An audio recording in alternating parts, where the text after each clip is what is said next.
CSU के इंतहाई बुजुर्ग जलाली नाम में आप सबकी सलामती हो।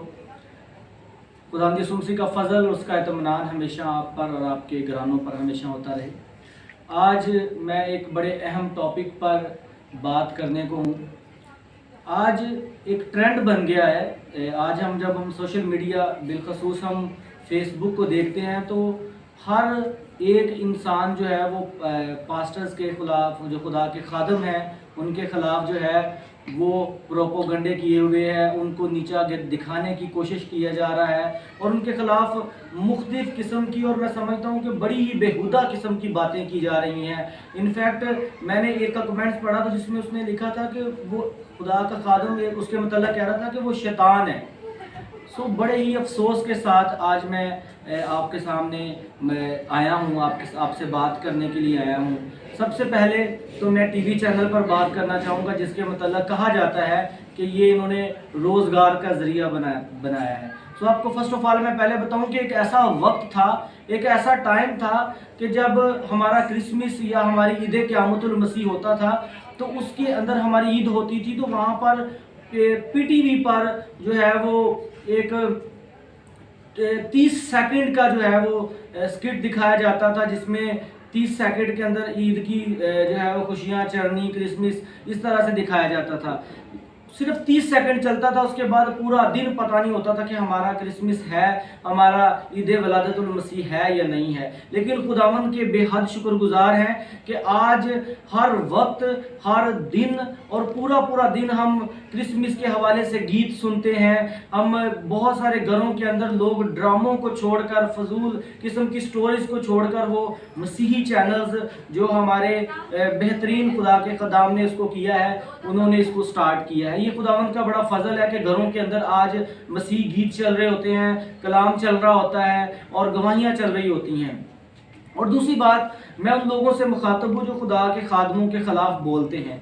मुझे किसी से कोई लेना देना नहीं है, लेकिन मैं खुदा के कलाम से आपको बताना चाहता हूँ कि हम कौन होते हैं, हमें किसने जजमेंट के लिए हमें किसने जो है वो चुना है। अभी हाल ही में टिकटॉक पर भी जो है वो बहुत सारे हमारे भाई हैं जिन्होंने डायरेक्ट नाम लेकर अनवर फजल का जो है वो उनको वो बुरा भला कह रहे होते हैं। आप मुझे बताएं कि क्या अनवर फजल टिकटॉक देखता है? क्या अनवर फजल फेसबुक देखता है जिसको हम ब्लेम कर रहे होते हैं? मैं आपको इनकरेज करना चाहता हूं कि अनवर फजल टिकटॉक नहीं देखता।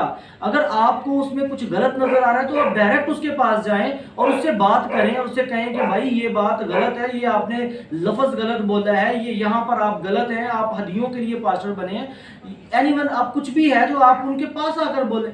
आप बजाय इसलिए कि आप हमारे खादमों को, वो जो अच्छे हैं उनको भी आप बुरा भला कह रहे हैं और सारे एक ही कैटेगरी में आप लेकर आ रहे हैं। खुदा के वास्ते इन सब चीज़ों को बंद करें, अपने मज़हब को बदनाम ना करें। और अगर आपको किसी से कोई मसला है तो आप डायरेक्टली जाके उससे बात करें, आप डायरेक्ट जाकर उससे बात करें, उसे बताएं कि भाई ये आपके अल्फाज में, आपके तलफ़्ज़ में, आपके अल्फाज में ये गलती है, इसको आप दुरुस्त करें, जो एक बिब्लिकली तरीका है, ना कि हम उसको क्रिटिसाइज करें और दूर से बैठ कर, उसको पता भी नहीं होगा कि ये बंदा मेरे खिलाफ बात कर रहा है लेकिन हम स्टार्ट हुए हैं। खुदा के कलाम में लिखा है कि जो उसके बंदे हैं जो खुदा के कलाम की मनादी करते हैं, कलाम सुनाते हैं, वो दो चंद इज्जत के लायक समझाएं, यानी कि उनको डबल ऑनर दी जाए, डबल इज्जत दी जाए। हमारा काम नहीं है कि कौन गलत है कौन सही है। रोमियो के खत के अंदर लिखा है कि हमें जजमेंट के लिए नहीं भेजा गया, हमें इसलिए नहीं भेजा। हम कौन होते हैं कि किसी पर इख्तियार जताएं या किसी को बुरा भला कहें।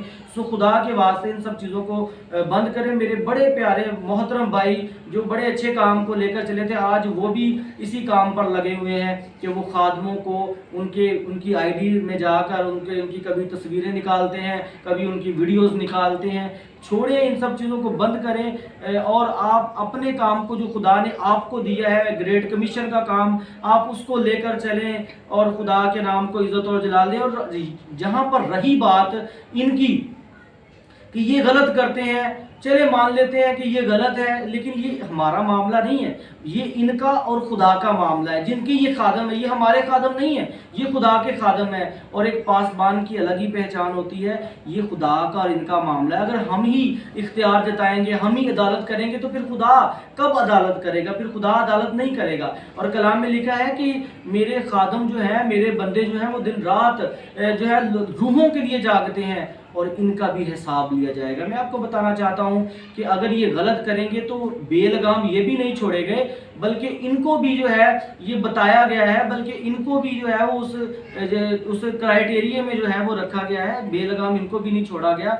सो खुदा के वास्ते, खुदारा आप इन सब बातों को बंद करें और अपने मज़हब की और अपने खादमों की तौहीन को बंद करें और खुदा के कलाम को पढ़ें, समझें, ताकि आपकी ज़िंदगी में जो है वो खुदा का डर और खौफ आ जाए। एक वाक़या मैं आपको बताना चाहता हूँ जो कि दूसरी सलातीन की किताब से पहले बाब के अंदर ही है कि जब हिजकिया बादशाह जो था वो गिर गया और ऐसा बीमार हो गया, तो उसने अपने कासदों को भेजा कि जाओ पता करके आओ बाले अकरून के पास, बाले ज़बूब के पास जाओ और पता करके आओ कि मैं तंदुरुस्त हूँगा भी या नहीं। तो रास्ते में खुदा ने जो है वो एलिया तिशबी को भेज दिया और उन्होंने, जब एलिया तिशबी ने पूछा कि तुम कहाँ जा रहे हो, तो उन्होंने वाक़या बताया कि हम फलां जगह पर उस देवता के पास जा रहे हैं पूछने के लिए कि हमारा आका ठीक होगा भी या नहीं। सो खुदा जो है वो अपने नाम की गैरत रखता है और एलिया ने उनको बता दिया कि अपने बादशाह से, अख्ज़िया बादशाह से कह दो जाके कि अब ये कभी ठीक नहीं होगा, अब ये इसी हालत में रहेगा और इसी हालत में ये मरेगा। और जब वो चला गया तो कासदों ने आकर बादशाह को बताया और बादशाह को ये बताया कि ऐसे ऐसे फ़लाँ बंदा हमें मिला था, उसने ऐसे ऐसे जो है वो हमें बताया। सो जो अकीज़ा बादशाह था वो समझ गया कि ये क्या बात करना चाहता है, वो कौन सा आदमी है जिसने ये बातें की है। सो उसने अपने कासद भेजे उसके पास और कहा कि उसको मेरे गुस्से से उसको मेरे पास बुलाकर लेकर आओ। और जो एलिया तिशबी था वो पहाड़ पर बैठा हुआ था, पहाड़ की चोटी पर बैठा था और उसके कासद आए और एक उनका सरदार आया, उसने उसको जोर से आवाज़ दी और उससे कहा कि एलिया नीचे आ, बादशाह तुझे बुलाता है। सो एलिया ने खुदा से दुआ की कि खुदावंद अगर मैं तेरा वाकई ही खादम हूँ, अगर मैं वाकई तेरा बंदा हूँ, तो आसमान से आग नाज़िल हो और इनको भस्म कर दे। तो पहला ऐसे हुआ। फिर बादशाह ने और 50 लोगों को भेजा और एक साथ सरदार भेजा और उनसे कहा कि जाओ एलिया को बुला कर लाओ। सो उन्होंने, एलिया पहाड़ पर बैठा था और उन्होंने नीचे से आवाज़ मारी कि एलिया नीचे आ, तुझे बादशाह बुलाता है। सो एलिया ने कहा कि खुदावंद अगर मैं तेरा खादम हूँ तो आसमान पर आग नाज़िल हो और ये इनको भस्म कर दे। और ऐसा ही हुआ। और जब तीसरे को बादशाह ने, तीसरे गिरोह को बादशाह ने भेजा, 50 आदमी और एक सरदार, और वो सरदार बड़ा ही अक्लमंद किस्म का सरदार था और उसने नीचे से आवाज़ नहीं लगाई बल्कि वो ऊपर चला गया और पहाड़ पर गया और एलिया के कदमों में गिर गया। उसे कहा कि तू वाकई ही खुदा का बंदा है, तू मेरे साथ चल, मैं जानता हूँ कि तू खुदा का बंदा है। और एलिया ने उसकी सुनी।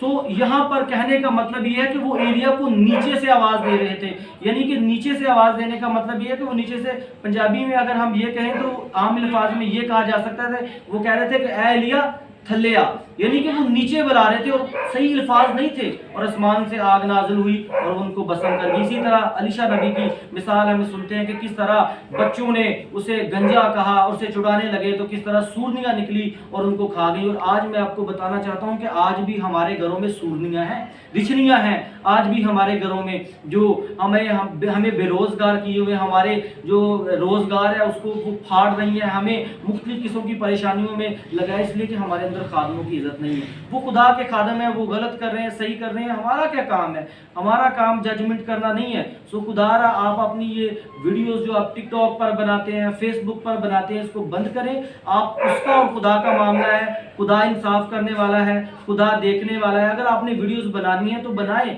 उन पर जहां मसीहत के साथ जो है वो बेइंसाफी की जा रही है, हमारी क्रिश्चियन कम्युनिटी की नर्सिस के साथ बेइंसाफी की जा रही है, उनके लिए आवाज़ बुलंद करें, ना कि अपने ही मजहब को बदनाम करें। सो मैं आपको इनकरेज करना चाहता हूँ और कहता हूँ कि खुदारा आप इन सारी चीज़ों को बंद करें, वो चाहे अनवर फजल हो, चाहे डॉक्टर जमील नासर हो, लियाकत कैसर हो, कोई भी हो, आप उनके बारे में मत सोचें। कोई लफ्ज़ गलत बोल रहा है तो अगर आपको इतनी ज़्यादा पड़ी है कि आप उसको गाइड करना चाहते हैं तो इस बिहेवियर के साथ नहीं, बल्कि एक अच्छे और पोलाइटली बिहेवियर के साथ और बिब्लिकल कॉन्सेप्ट को साथ लेते हुए उसको समझाएं, ताकि वो उस बात को समझे, अपनी गलती को रियलाइज़ करे और जो उसका तरीका है उसको इख्तियार के, ना कि उसको बदनाम करे जिसमें और भी खुदा के खादम शामिल हैं। सो खुदावंद आपको आज के कलाम के वसीला से बरकत दे और आप इसको समझें, इस पर अमल करें और खुदावंद आप सबके साथ हैं। आमीन।